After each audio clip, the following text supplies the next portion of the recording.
Hello guys, today I'm going to tell you about that Sparkle token. Now before start the video, let's say my legal disclaimer. This video is only for educational purpose. Do your own research for the investing. According to the white paper, Sparkle is building the world's first AI Disneyland, a cross-platform ecosystem where users create and interact with personalized AI characters that live, play and generate value across social platforms and Web3 environments.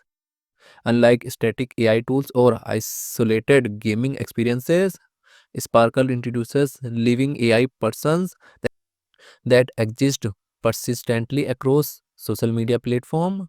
These characters evolve through interaction from relationships with other AI entities and create engagement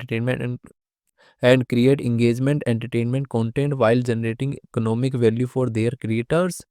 Sparkle token total supply is 1 billion and circulating supply is around 90 million.